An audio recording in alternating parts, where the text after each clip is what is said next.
on an all-new Dr. Phil. A boy accused of murdering his siblings.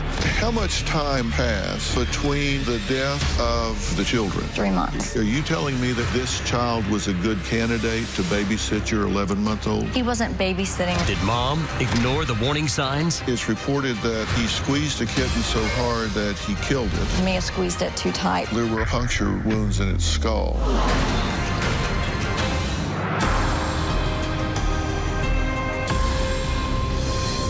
Today we're talking about a story that made headlines. A 13-year-old boy accused of killing his 2-year-old sister and 11-month-old stepbrother.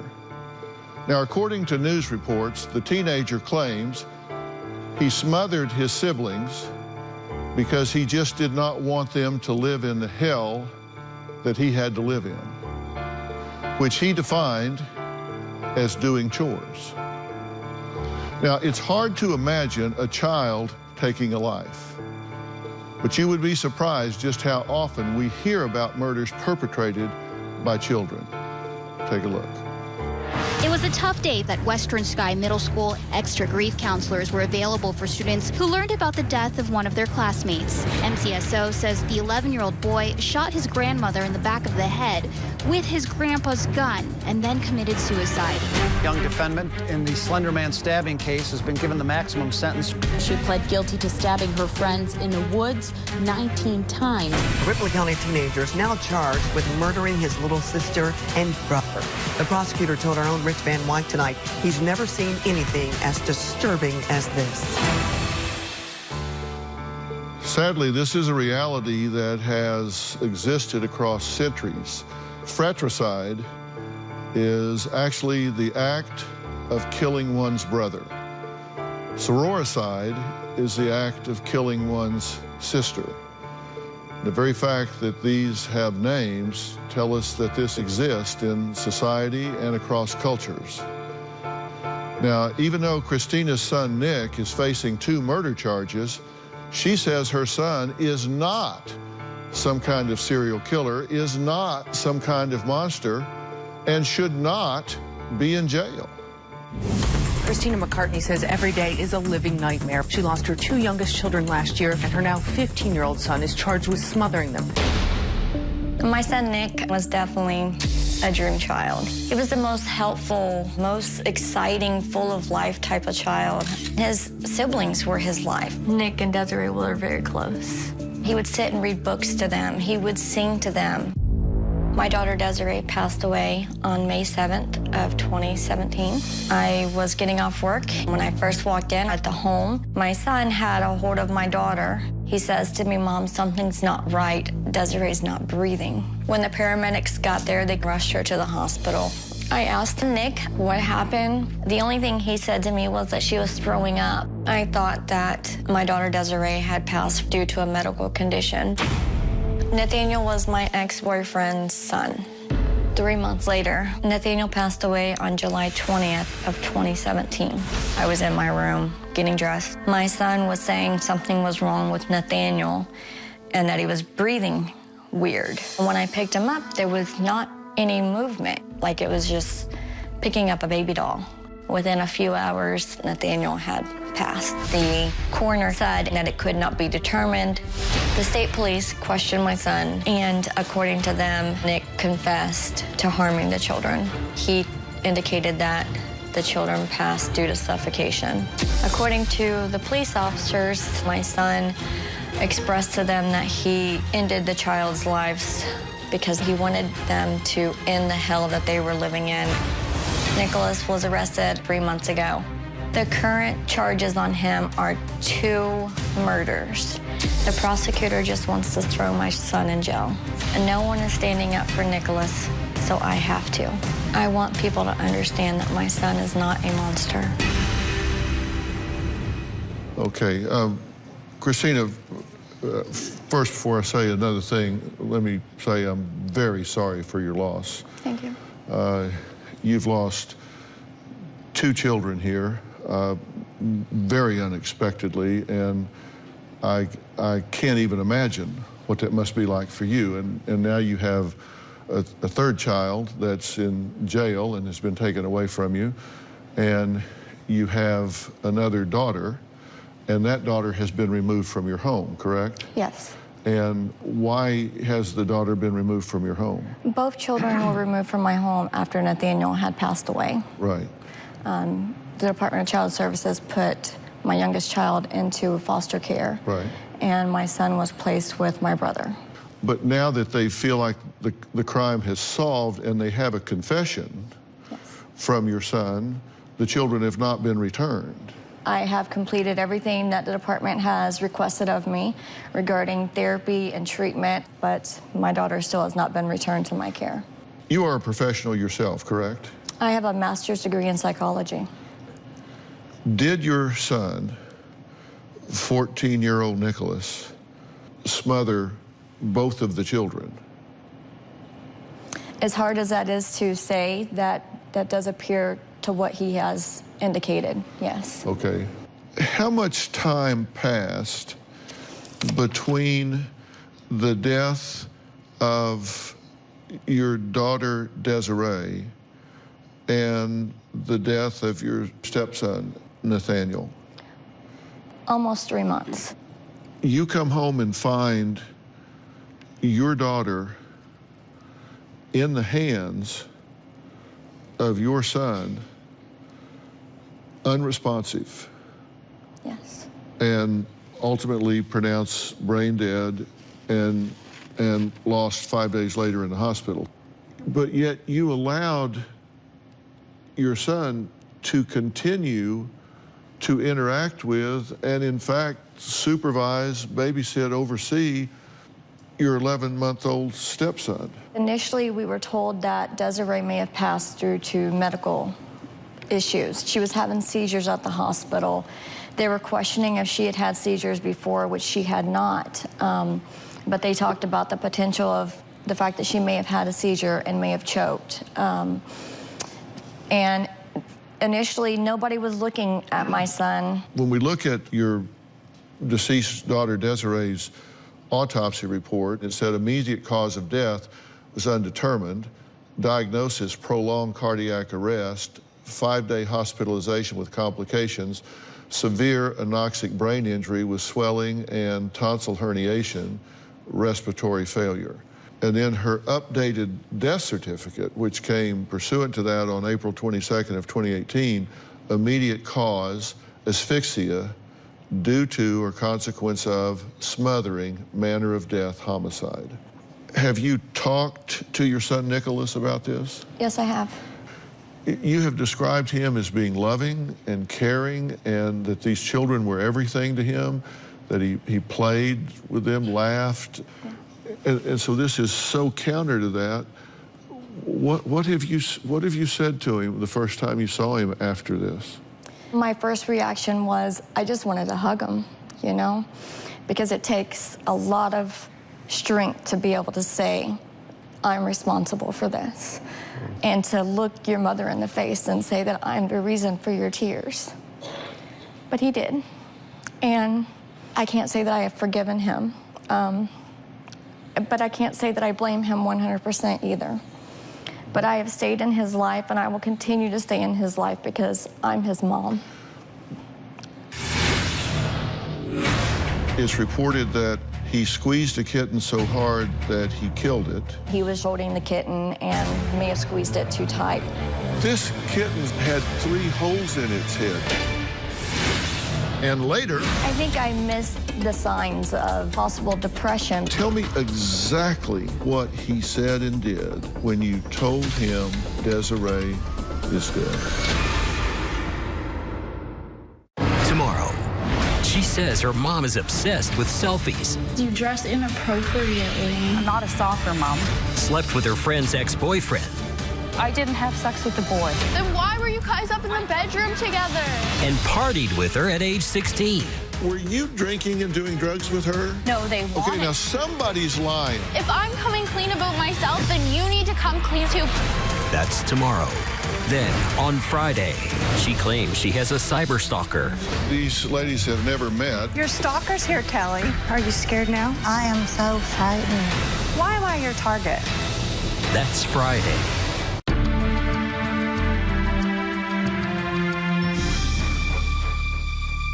being a professional, did you not have some indications prior to this that your son Nicholas might in fact have some mental and emotional problems? The only thing that I knew prior to all of this is that my son had a mild intellectual disability. He didn't have any behavior problems. He didn't try to hurt anybody. No red flags. How long after this took place was it before he was actually arrested and charged? How long after Nathaniel's death? He recently got arrested about 3 months ago, so Right. it's been almost 2 years now. The death of Nathaniel was July 22nd of 17. Yes. Okay, and in August of 17, it's reported that Nicholas harmed a small kitten, and it's reported that he squeezed a kitten so hard that he killed it, and that it was very graphic in that he squeezed it hard enough that it was very bloody and its internal organs were actually protruding from its body, and another kitten was also killed at one point, correct? I just know of the one kitten and what led up to that. That was when Nick was ready to start talking. I think at that point he was ready to tell the truth, and nobody was allowing him to do it. From my understanding, he was just crying and was holding the kitten and may have squeezed it too tight, and next thing he knew, it was gone. Well, there were also 3 puncture wounds in its skull. Yeah, I don't know the information behind that. And you say that he was actually a good student? Pretty average student, A's, B's, C's. But his aunt reports that he was failing all of his classes. Because they put him in a different school with no IEP. So they put him in a regular classroom setting, and he did not do well. But you're saying he's doing well in school when he's actually failing. And what I'm trying to ascertain here is if you're just in abject denial of what's going on here. And this is important because there's going to be a determination as to whether or not he should be in jail or a psych ward, whether he should be tried as an adult or whether he should be tried as a child. Yeah.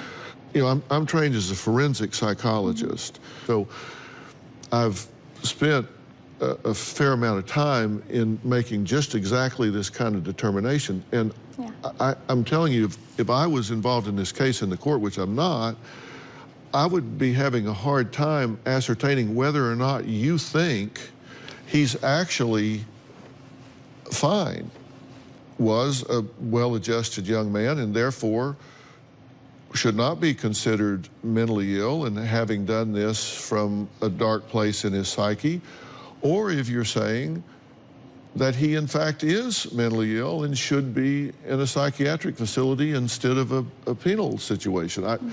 I'm not sure what it is your position is. Prior to all of this, my son was the picture perfect.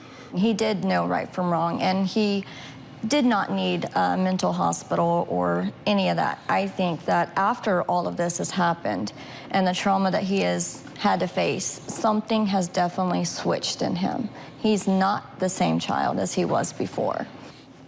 But I don't hear you saying, with a stereotypical torturing or killing of small animals, which we know to be a really red flag,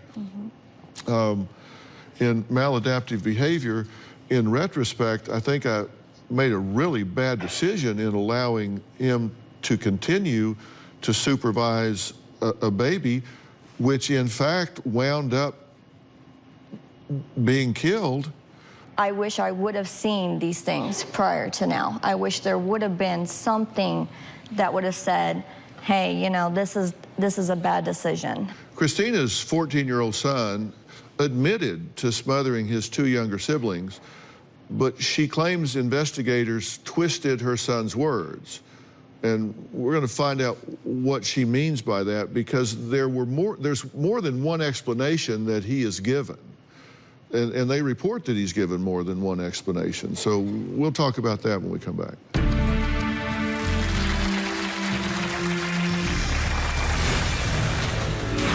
He's a completely different person. Something has gone way wrong here. When I hear you trivializing it, there's not one chance in hell I would turn the child back over to you. And later, tell me what he said when you told him Desiree is dead. This is when I started to question things. There was nothing there. According to court documents, the teen confessed to killing his younger siblings after a relative told investigators he also mutilated a kitten. The incident involving the kitten, that was when Nick was really wanting to talk to me, and he was being prevented to do that by the Department of Child Services, and that didn't sit well with him. He didn't realize what he was doing, and he squeezed the kitten a little too hard, and it passed away. I have never seen my son be violent, no. We agree something's gone terribly wrong here. 2 children have lost their lives. And I am very troubled. I fully expect you to want to protect your son and advocate and stand up for him. Even you admit that it was by his hand that these 2 children are dead. Yes. Okay. But I hear you trivializing and justify, well, he may have squeezed a kitten too hard. This kitten's intestines were coming out, had 3 holes in its head. He didn't just, oh, whoops. He mutilated this animal and killed it. You can't change what you don't acknowledge. This is a troubled young man, true?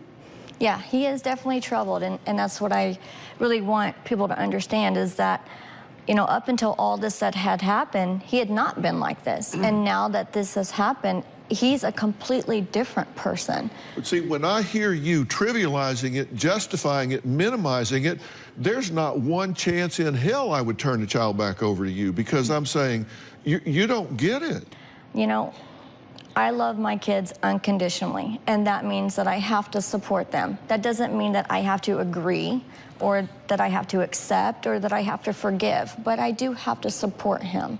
I want to take a look at some things that you have refuted here. On 9/11/2017, according to news, great aunt described Nicholas as having a bad temper, sometimes reminded her of the Hulk.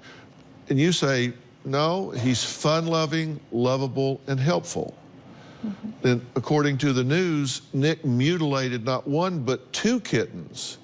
And you say, well, Nick was upset because he wanted to talk to his mom, and DCS prevented that, and he may have squeezed the kitten too hard and it passed away. But I took that very seriously. Like I said, I got on the phone immediately trying to get him help right then and there. I have said to law enforcement and even to the judges, if you truly believe that my son is so full of anger and so full of, you know, who knows what, unpredictability, why do you have him in a juvenile facility where he can hurt other children instead of in the secure mental institution where I had him, where they know how to treat him and keep him safe?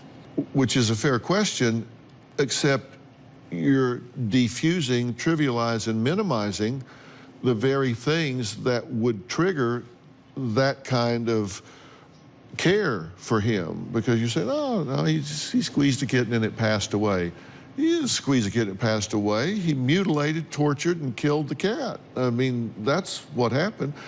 12/13/17, according to the news, Nick told detectives he saved siblings from hell and the chains of fire. You say that's taken out of context by investigators. Nick was talking about something he watched on TV. 12/13/17, according to the news, Nick told detectives didn't want siblings to live in hell that he had to live in, defined hell as chores, which we mentioned. You said taken out of context because he always asked to do chores. Yeah. And looking back at this, what did you miss?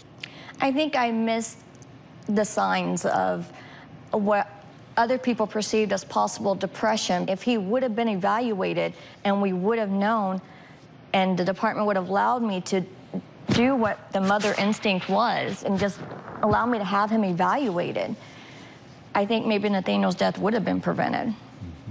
Tell me exactly what he said and did when you told him Desiree is dead. This is when I started to question things. The moment I walked in, Nick said to me, "Mom, where's Desiree?" I began to cry, and I was telling him Desiree is home, just not our home any longer. That she had passed away and that she was in her forever home. And my son was just spaced. I mean, there was no affect. There was nothing there. And what I noticed is just one tear coming from my son's eye, and then he looks over at my mom and says, "Can I watch my TV?" It was just that disconnect. Are you telling me that this child was a good candidate to babysit your 11-month-old? He wasn't babysitting him. He took Nathaniel to his room, which is right by my room, to put him down for bed. Christina says that she wants her teenage son to be reintroduced to his family after he gets help and recovers from his trauma. We're going to talk about that after the break, and I'm going to add someone to the conversation that deals with these situations and circumstances every day of his professional life. We'll be right back.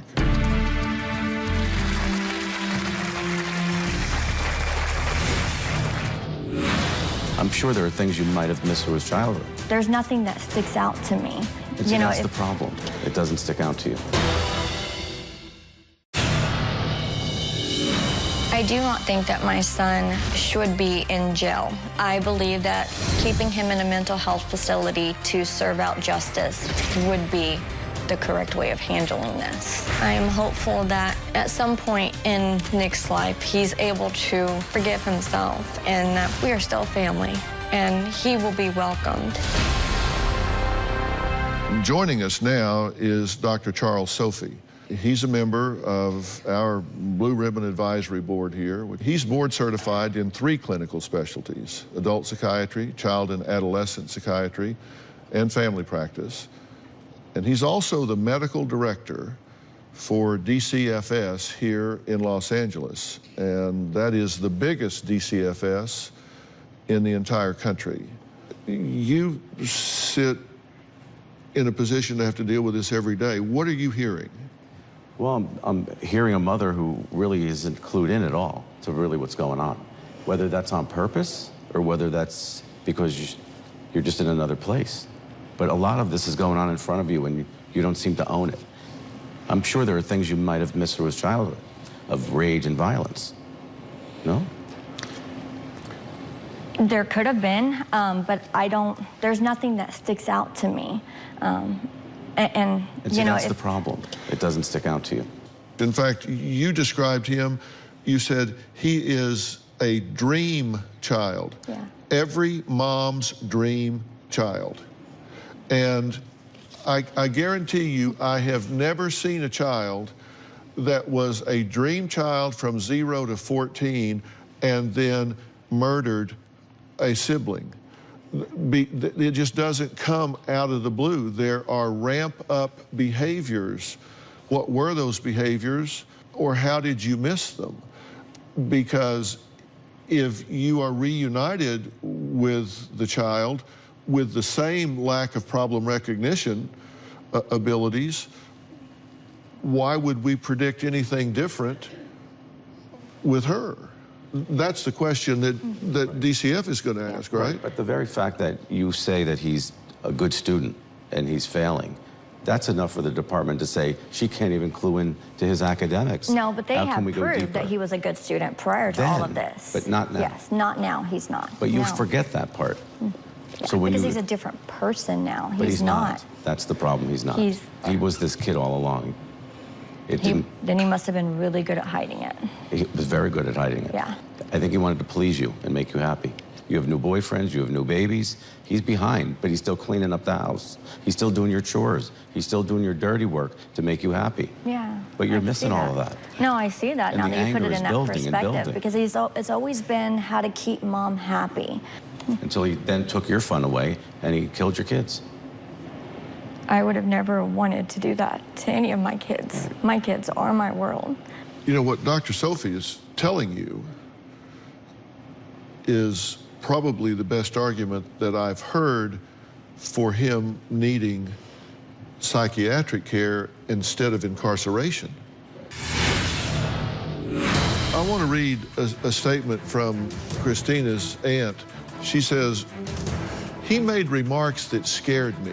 He said, you might be better off if somebody came in the house and murdered you tonight."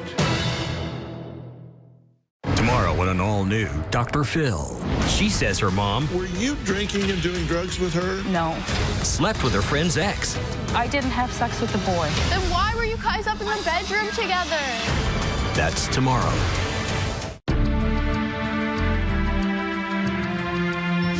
Now, I want to read a statement from Christina's aunt. She says, when Nick first came, he didn't understand that it was okay to not be perfect. He made remarks that scared me. He said, you know, you might be better off if somebody came in the house and murdered you tonight. Your heart is not good. You've got a leg missing. Your life has to be miserable. I said, my life is not miserable. I'm happy. He asked, you can be happy if you're not perfect? She's talking about the fact that he looked at her, who has had an amputation, has heart disease, and said, you know, you're flawed. Somebody should just come in and kill you. And so she posits the fact that in his distorted mind, you know, he may have looked particularly at Nathaniel, who is your stepchild, who was born with some problems at birth. Did he look at him and say, you know, you have problems, you're not perfect, you'd be better off dead? As distorted as that sounds, which again argues for the fact that this is a child that needs help, not punishment. I think you need to own this situation and say, you know, I missed this and I made a huge mistake by being in denial and allowing him access to this second baby, and I get it. Please help my son. But if your problem recognition skills don't improve and your problem solving skills to intervene when something happens don't improve, they will never reunify you with your children. It will never happen, but it can happen if you say, I'm taking the blinders off and calling it as it is.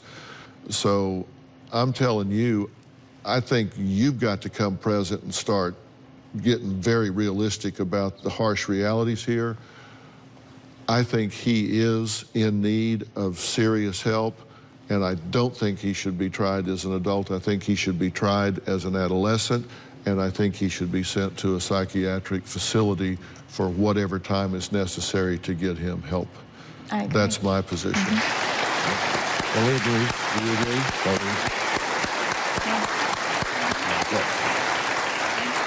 Okay, we're going to have to stop, and when we come back, we're going to talk about the mysterious case of a missing mother. We're going to find out why the host of the popular podcast Up and Vanished believes foul play may be involved. We'll be right back.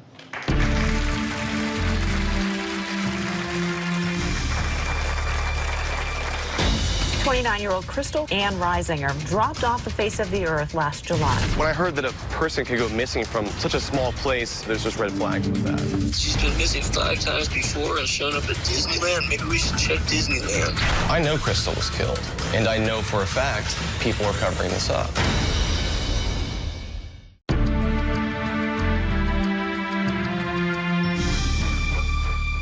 Crystal Ann Reisinger left the busy city life in search of religious enlightenment, hoping that Crestone, Colorado's spiritual centers would bring her happiness and peace. But this mother of a 5-year-old daughter, who is described as loving, kind, and generous, disappeared without a trace on July 13th, 2016.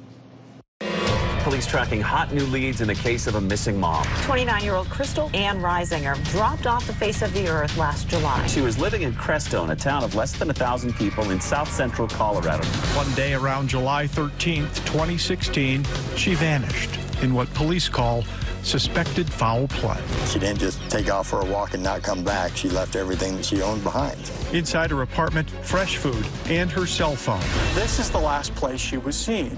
It's called a drum circle. It's part religious ceremony, part party. We all know in our hearts somebody did something bad to her. We're going to keep going until we get resolution. Well, now, the host of the popular podcast Up and Vanished, Payne Lindsay, is looking into Crystal's disappearance, hoping to break this cold case open after 2 years and no answers. Crystal was a very unique person. She was very spiritual. She was an artist. She was also a lost soul. All those unique parts of Crystal are what drew me to the story. In Crestone, a lot of people move there to get away from law enforcement. So it's not in everyone's nature to go running to the cops. There is this sort of dark underbelly to Crestone. And unfortunately, Crystal got wrapped up in that. A few more players emerged, and I gave them all nicknames. Let's start with Calvin. I believe that she was killed, okay?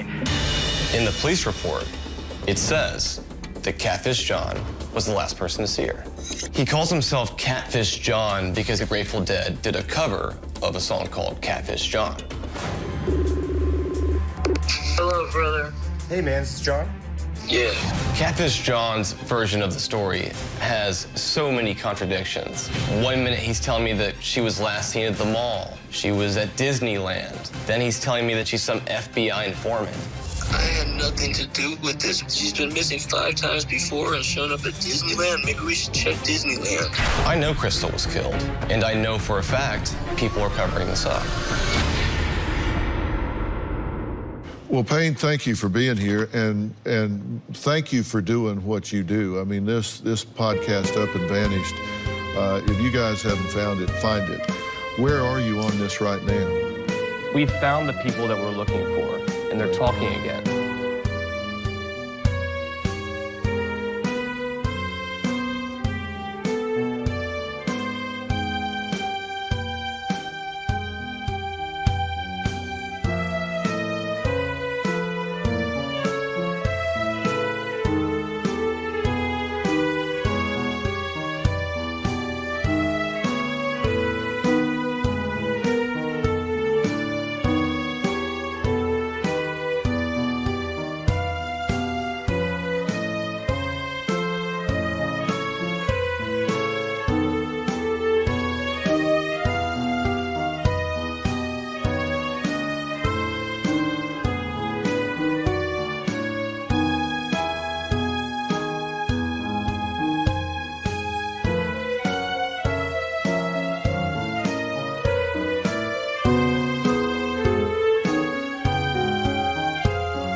I had a strong suspicion that things weren't what they seemed.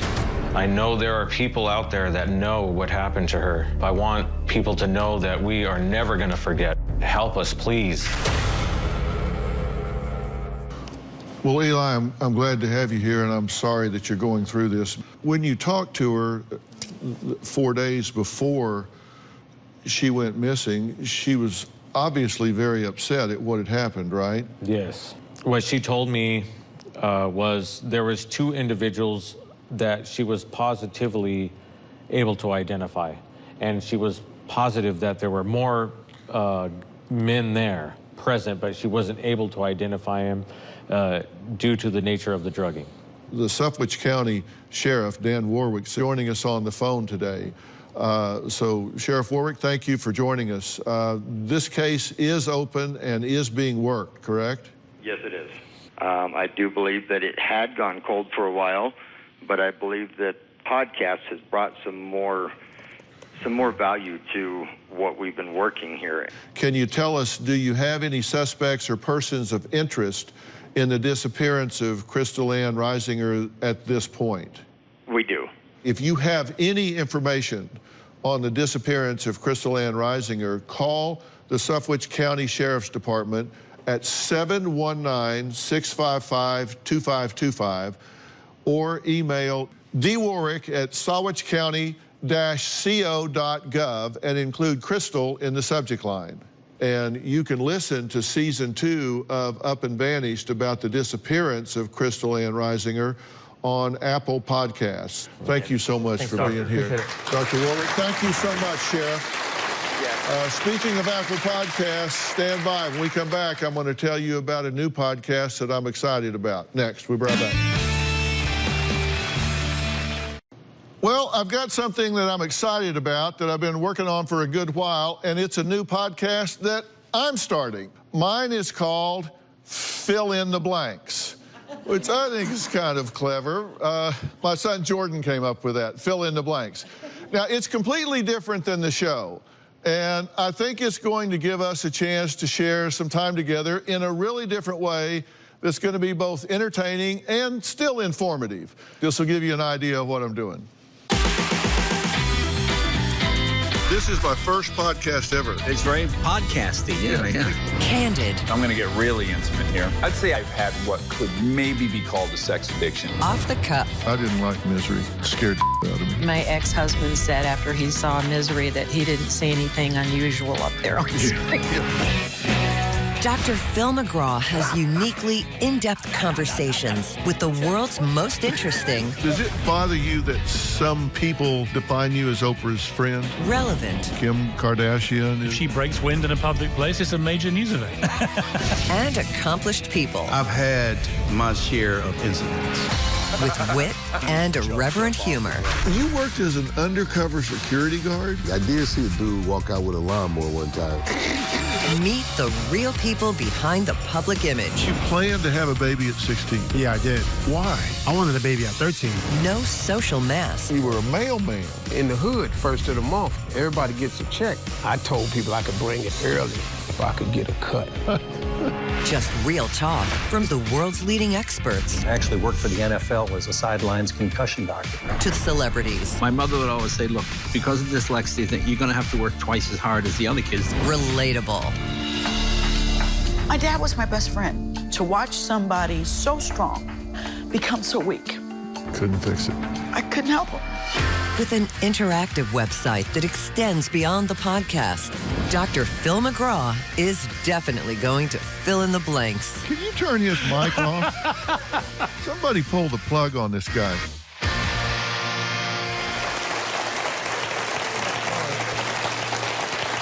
Well, I hope it looks fun and interesting because I've been having a blast doing it because I get to talk without having to solve problems. And now listen up because I want to tell you how this works. On your phone or iPad, you click on this purple icon, you see, and it has the word podcast under it. Click on it, and then in order to find mine, go to where it says search. See the little magnifying glass? Then just type in fill in the blanks. Okay, that's P-H-I-L in the blanks. Click search then, and my podcast comes up, and then you hit the subscribe button. Bang. Now, remember, this is free. It doesn't cost anything. After you subscribe, then every time a new episode posts, you'll get a little notification so you don't miss out. And if you're on your computer, you just go to applepodcast.com/Dr. Phil to hear a preview. And make sure you subscribe to get our first full episode for free, as I say, on January 8th. Now, you can also find more information about the podcast at drfillintheblanks.com, which is a website that has all kinds of information on there. So you guys will do this, right? Yeah. You'll listen to this? We have I really have a lot of fun people, and you're going to find out things about them that you do not know, because I know how to ask questions nobody else knows. I want to thank all of my guests today. We'll see you next time. Thanks.